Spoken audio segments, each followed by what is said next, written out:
तो हेलो दोस्तों, कैसे हैं आप लोग। हेलो दोस्तों, कैसे हैं आप लोग। आशा करता हूँ आप बहुत स्वस्थ होंगे। जैसा कि हमने कहा था, अगला टॉपिक हमारा प्रेपोजिशन है। तो उसी हिसाब से हम प्रेपोजिशन के बारे में पढ़ते हैं। प्रेपोजिशन कैसे कहते हैं? ए वर्ड और फ्रेज, शब्द और वाक्यांश दैट यूज्ड बिफोर। ये बिफोर लिखा है, इसको कुछ और नहीं पढ़ लेना, ठीक है। बिफोर, इसे हम जरा सही से लिख देते हैं।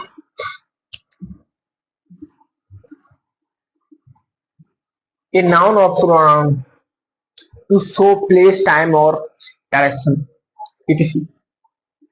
शब्द और वाक्यांश जो बिफोर मतलब पहले, संज्ञा और सर्वनाम से पहले यूज होता है, यानी प्रयोग होता है, और समय, दिशा और स्थान बताता है,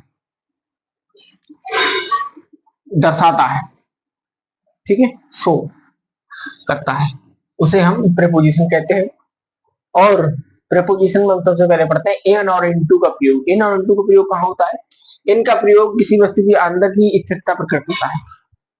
किसी वस्तु के अंदर की स्थिरता प्रकट होता है। जैसे I am in the room, मैं कमरे में हूँ, तो मेरे कमरे में होना प्रकट कर रहा है, यानी कमरे के अंदर मैं हूँ, तो मैं स्थिर रूप से कमरे के अंदर हूँ, ये प्रकट कर रहा है। तो इस सेंटेंस में क्या तय हो रहा है कि स्थिरता प्रकट हो रही है, ठीक है।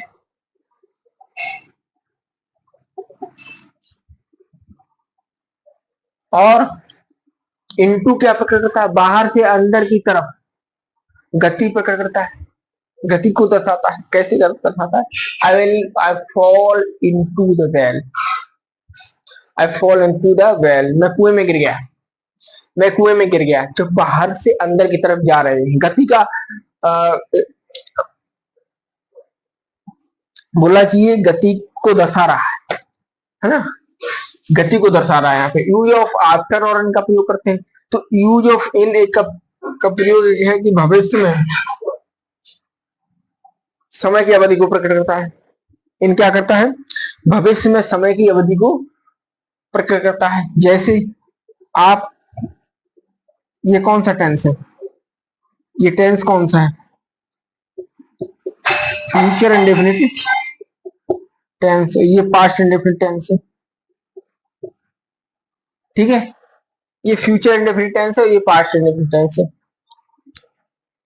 जैसा कि आप देख रहे हैं कि आई सेल रिटर्न यानी 4 डेज, मतलब 4 दिन वापस आऊंगा, ठीक है। तो फ्यूचर में बता रहा है 4 दिन बाद वापस लौटूंगा, 4 दिन में वापस लौटूंगा, या 4 दिन बाद वापस लौटूंगा।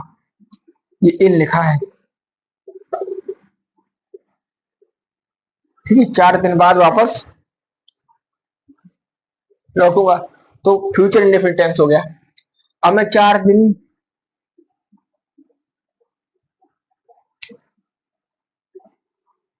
आई रिटर्न आफ्टर 4 डेज, मैं 4 दिन में वापस आया, 4 दिन बाद वापस आया, और 4 दिन बाद वापस आया, ये पास्ट इंडेफिनिट टेंस।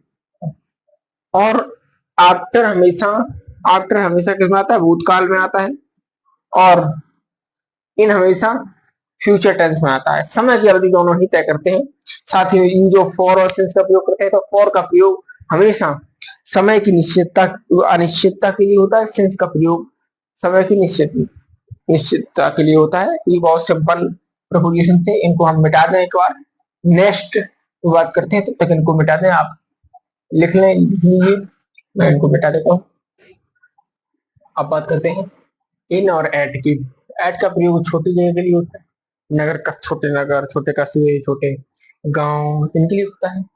और इनका प्रयोग बड़े, जैसे देश है, किसी बड़ा कोई देश है, कोई बड़ा नगर है, तो इनके लिए इनका प्रयोग करते हैं। जैसे कि आप देख रहे हैं, he lives in London. London जो है वो एक कंट्री का नाम है। लंदन क्या है? एक कंट्री है। लंदन एक कंट्री का नाम है, और वो कंट्री का नाम के साथ पहले क्या आएगा? इन, जैसा कि हमने पढ़ा हुआ है, इन आएगा कंट्री के नाम से पहले। तो इससे कंट्री तो यहाँ इनका प्रयोग किया गया। और वहीं अमरकोट और सिंध, सिंध बड़ी जगह का नाम है, ये बड़ी जगह है, ये यहाँ की छोटी जगह है। ठीक है, ये एक स्टेट है और ये एक उसका शहर है, नगर है। तो इसके उससे पहले एट आएगा, इन आएगा।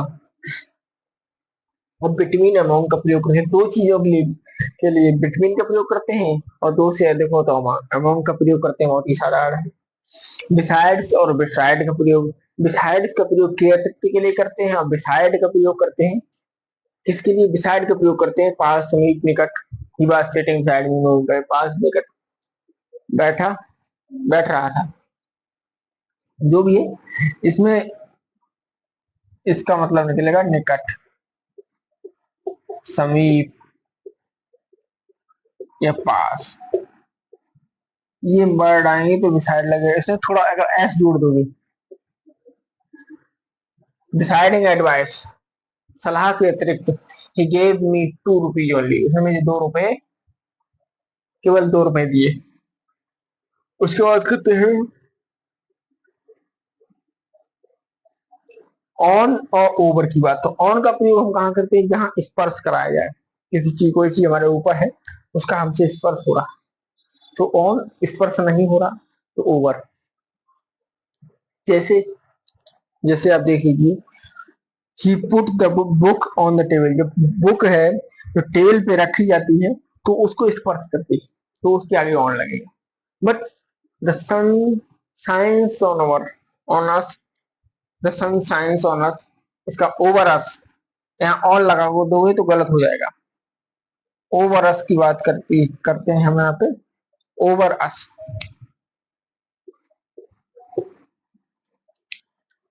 क्योंकि सूर्य जो है, सूर्य हमारे हमको टच नहीं कर रहा, टच नहीं कर रहा, इसलिए यहाँ ओवर लगा है। यहाँ ऑन क्यों लगा है? टेबल जो है बुक को टच करती है। अब बात कर रहे हैं टेल और बाई का प्रयोग। टेल का बाई प्रयोग होता है कि अपेक्षा जल्दी नहीं, और बाई का प्रयोग होता है कि अपेक्षा देरी से रही। जैसे he kept me waiting till 3 o'clock। चलिए सरल है, क्या ज्यादा समझाना भी क्या है, खुद से देख लीजिए थोड़ा, इतना टफ भी नहीं है। आगे बढ़ते हैं, इसको आप स्क्रीनशॉट वगैरह ले लीजिए, फिर हम आगे बढ़ते हैं। ठीक है,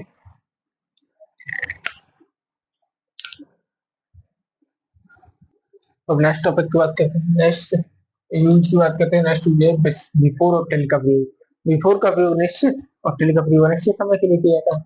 सिंपल सी बात है, ये निश्चितता बयां करता है, ये निश्चितता बयां करता है, और ये अनिश्चितता बयां करता है। टिल जो है अनिश्चित टाइम के लिए होता है।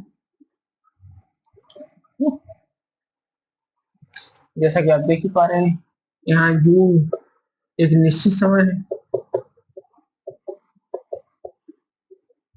ये निश्चित समय नहीं है।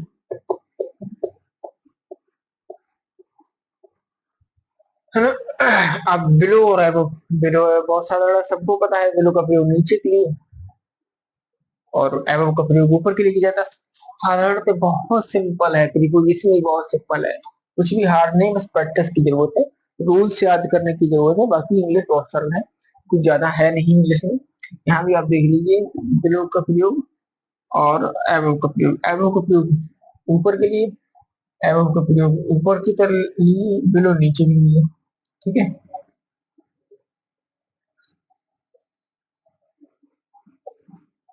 इस तरीके से मैं तो सक्षम हूँ। अपॉन का प्रयोग कब करते हैं? अपॉन का प्रयोग ये करते हैं जब ऊपर से नीचे की तरफ कोई वस्तु गति करे, यानी कि कोई चीज ऊपर से नीचे की तरफ कूदे। जैसे कैट ने बिल्ली ने चूहे के ऊपर कूदी, तो चूहे के ऊपर कूदी, तो यहाँ पे अपॉन का प्रयोग किया गया ऊपर से नीचे की तरफ गति है। विद का और बाय का प्रयोग, विद का प्रयोग पर्सन के लिए करते हैं, बाय का प्रयोग यंत्र के लिए करते हैं। सब्जेक्ट मतलब कर्ता के लिए, जो कर सकता है कुछ। ठीक। यहाँ गन खुद एक यंत्र है, इसलिए यहाँ विद का प्रयोग किया गया है। पुलिस एक सब्जेक्ट है, करता है, तो उसके लिए हमने बाय का प्रयोग किया। ठीक है। देर का प्रयोग बहुत सारा, नाउन के पास कोई वर्ब है।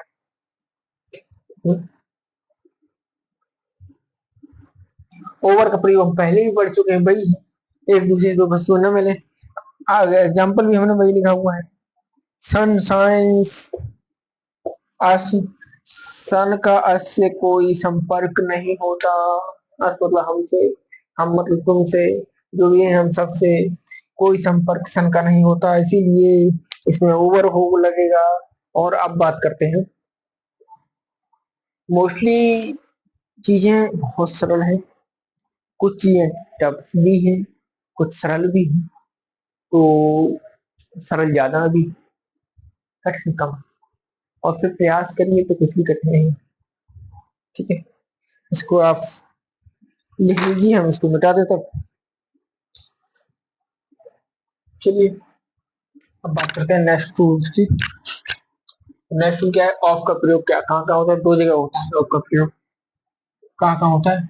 निर्जीव वस्तुओं पर अपना अधिकार जब प्रकट किया जाए, निर्जीव वस्तुओं पर अपना अधिकार प्रकट करने हेतु। और याद रखना, ये देखिए निर्जीव वस्तुओं पर अधिकार प्रकट कैसे करना है। The boys break the legs of table. Legs of table का मतलब है मेज की टांग, मेज की टांग अधिकार है मेज का। इसका थिंक के बाद होता है, थिंक के तीनों फॉर्म में होता है, यह लिख लीजिए। ऑल फॉर्म ऑफ थिंक में इसका प्रयोग होता है। यहाँ पूरा लिख लीजिए। It is all form of think. क्या ऑफ की बात कर रहा हूं, इतना ध्यान दें। जैसे आई थॉट ऑफ प्लान, एक I thought of plan second form है यहाँ पे, और थर्ड फॉर्म में यही होती है सेकंड फॉर्म। ठीक है। किसी वस्तु से अलग होने के भाव में, किसी वस्तु से अलग होने के भाव में ये वाला ऑफ आता है। कौन सा ऑफ? ये वाला ऑफ। जैसे ही जम्प्स ऑफ, यहाँ पे गलत ऑफ लिख गया है, यहाँ पे डबल एफ होगा। ठीक है। ये वाला ऑफ आएगा। ट्रेन से कूदा, यानी ट्रेन से अलग हुआ।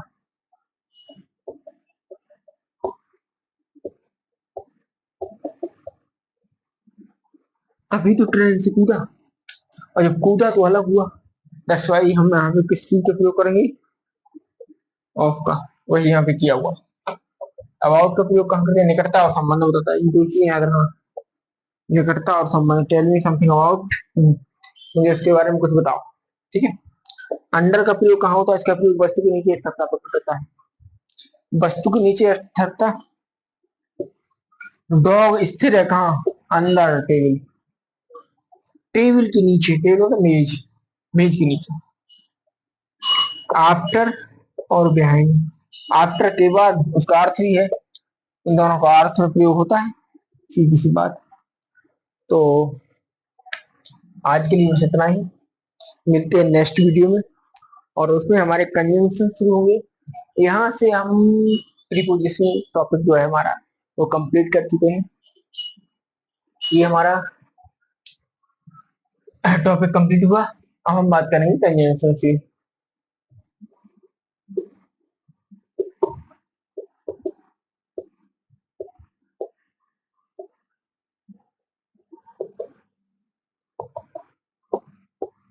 ये हमारा अपकमिंग टॉपिक है, ठीक है। इसके बारे में चर्चा करेंगे। उसके बाद हम पार्टिसिपल पढ़ेंगे। उसके बाद हम जीरंड पढ़ेंगे।